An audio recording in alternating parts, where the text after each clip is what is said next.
What's up, everybody? Welcome back to The Grow. For the last couple years, we've been getting lots of questions about how to grow microgreens, where to get materials, seeds, trays, stuff like that. First off, thank you guys so much for all of your trust and for just growing and learning along with us. So we're officially offering grow kits, and these are the 4 varieties that we're offering. We've got sunflower, pea tendrils, radish, or broccoli that you can choose from. These kits are really awesome because they're gonna come with everything that you need in order to grow microgreens just like this. And what's even cooler than that is we're actually gonna be using the exact same materials that we use here at the farm to grow microgreens for our chefs. So if you get a kit, it's gonna come in one of these nice boxes just like this. And let's take a look at what's inside. Put that box to the side there. All right, so it's gonna come with a grow light, detailed instructions on exactly how to grow broccoli microgreens. And sometimes microgreens grow a little bit different, so the details on each one of these, depending on what variety you order, might be a little bit different, so just keep that in mind. And then we have our broccoli seeds. And we like to use Pro Mix here at the farm, so we're gonna give you guys some Pro Mix soil. I like to keep this in a dark bag just to keep the quality right, but that's what the soil looks like if you wanna see. And then it's gonna come with 3 trays actually. We're gonna have 1 tray with holes, and then 2 trays without holes. So for those of you that have already bought a kit from us, thank you so much. For those of you that are considering and just kind of following along with us, if you're curious and you'd like to buy a kit, we're gonna pop a link in the description. But if you'd like to follow along, we're gonna go through this list of directions step by step and show you exactly how to grow a tray of broccoli microgreens that should look just like this. So we got all of our materials here. Now we need to find a place to put our light. We need to choose a good place where we can grow. I would personally recommend somewhere on your countertop, maybe underneath the cabinet, just somewhere that you can secure the light. And this light's really cool. This is gonna be the grow light that you're gonna get in your kit. So it comes like this.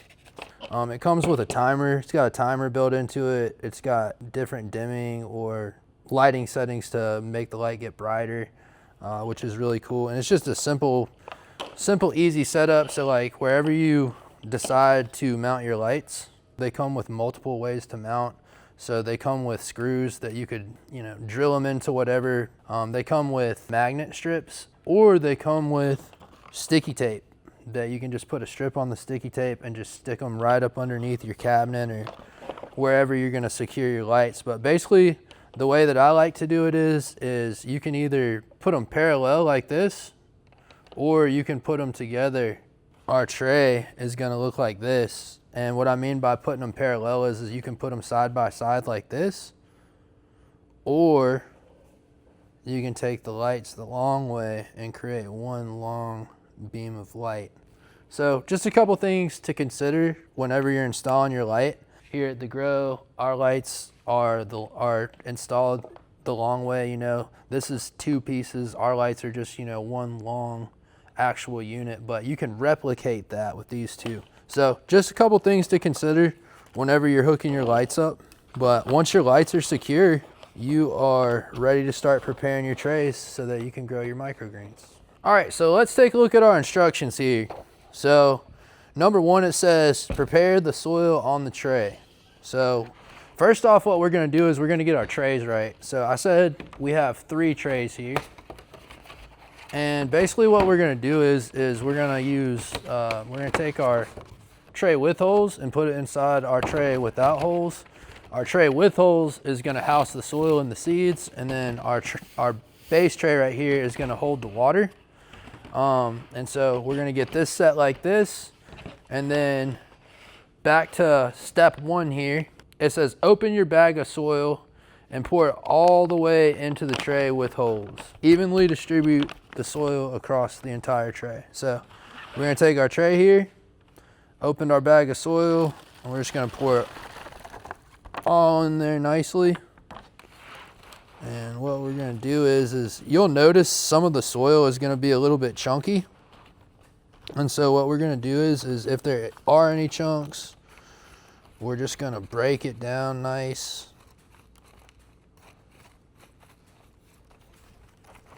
And we're just gonna evenly distribute our soil all the way across the tray.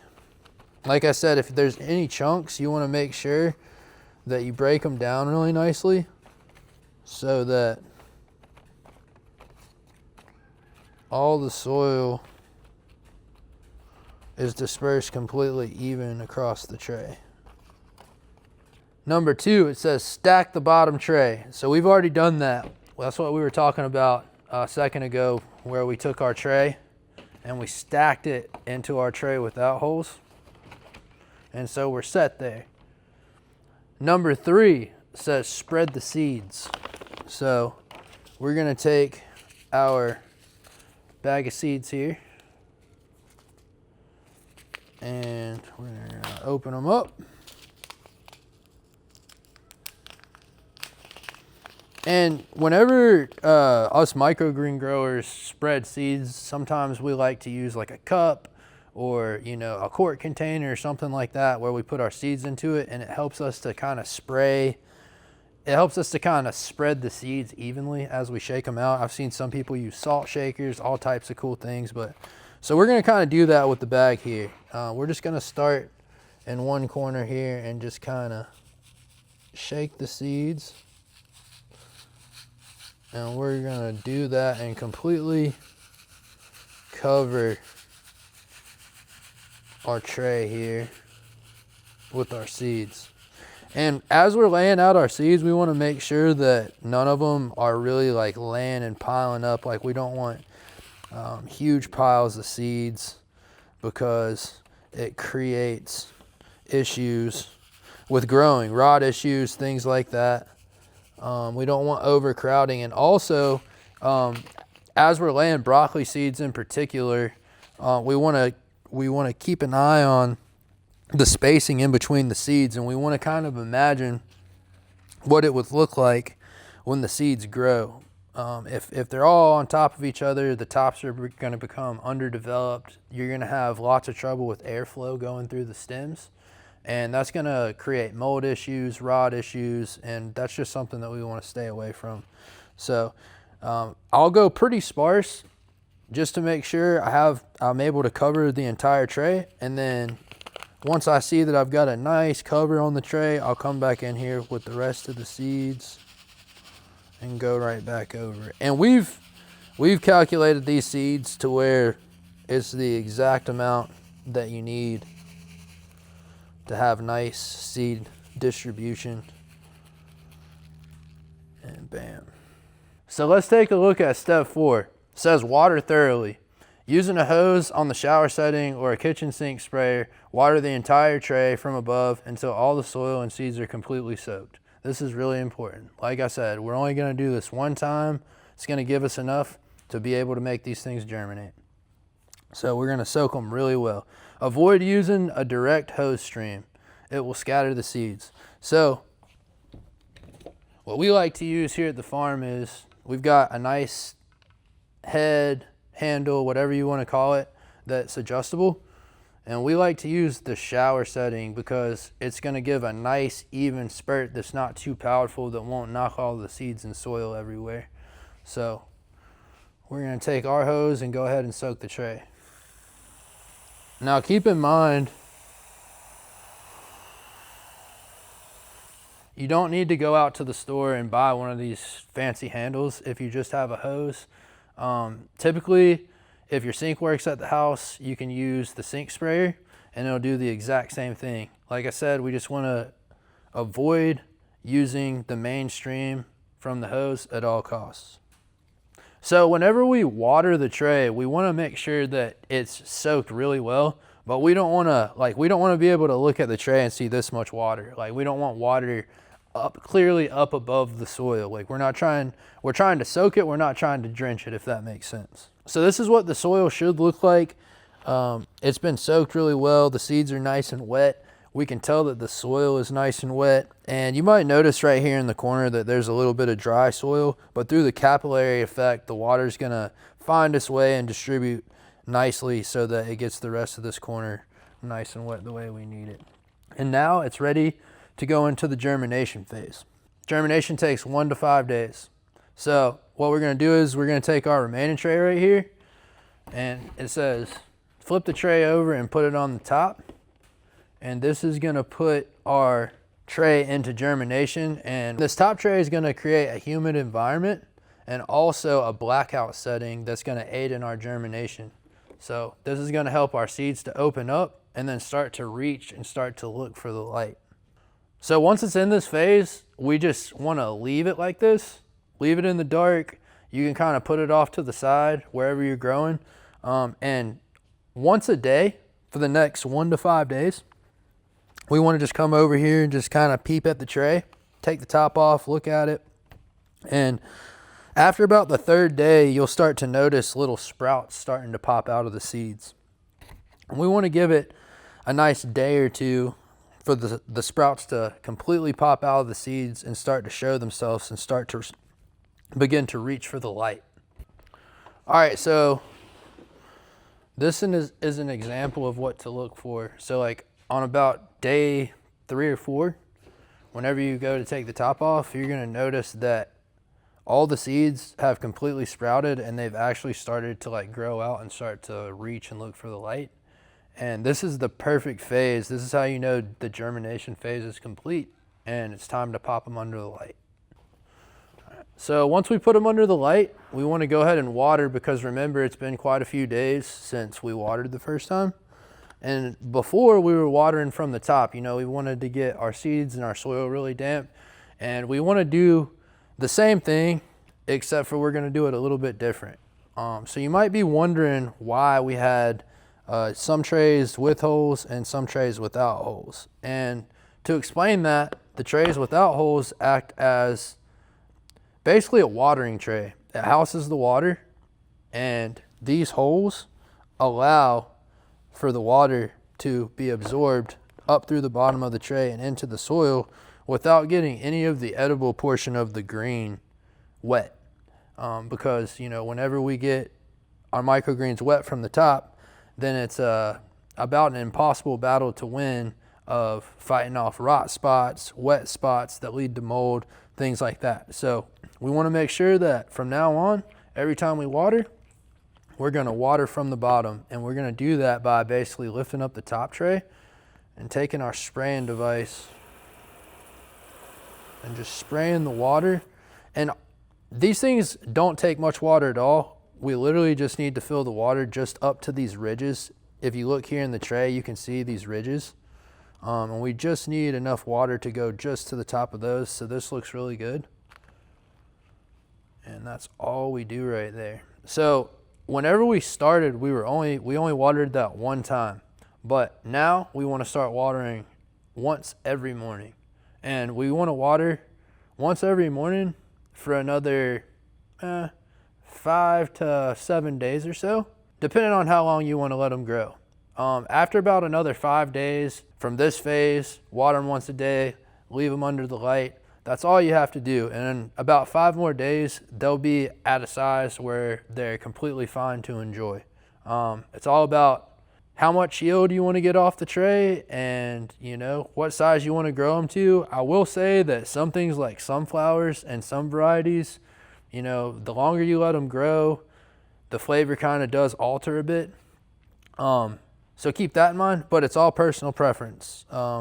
This will give you the opportunity to grow them as long or as little as you would like. So when it comes to the lights, these lights in particular are really cool because it comes with a dimmer and it comes with a timer, which is awesome. So you can control how bright the lights are, but then you can also put them on a timer, which is awesome.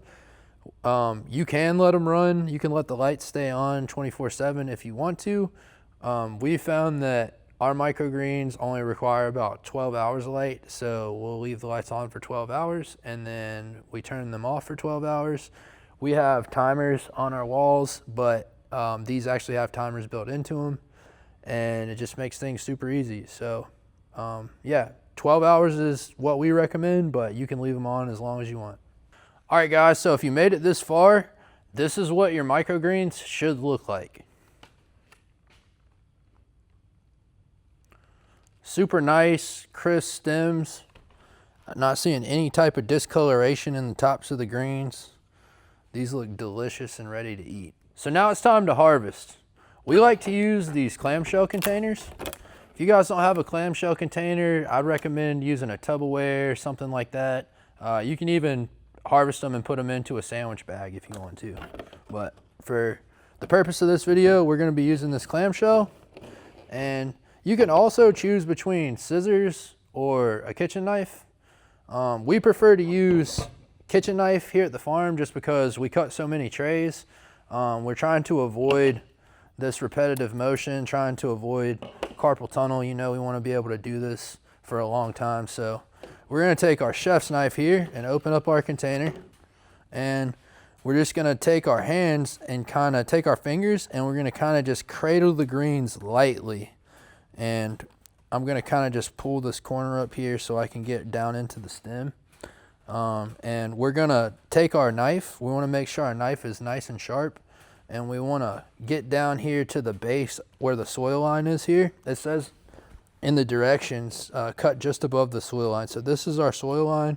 We're going to take our knife and get down in there really nice and cut just above the soil line. Again, the stems, it's all edible green. So the stems, everything is edible. We just really want to avoid obviously getting soil particles and dirt particles and things like that. But you can get right into the tray. I like to turn it and adjust it as I cut. But go right in here with the knife and just kind of harvest just above the soil line there. Make sure we got a little soil particle there. We'll just take our blade and kind of just pop those off. Make sure that you're really careful with your knife. I don't want anybody to cut themselves. And be really careful and mindful as you're cutting under your fingers. You know, in the kitchen they teach you whenever you grab a vegetable or something to cradle your fingers so that you don't chop a finger off. So we kind of do the same whenever we do this. We want to kind of just cradle the greens and cut right above the soil baseline there.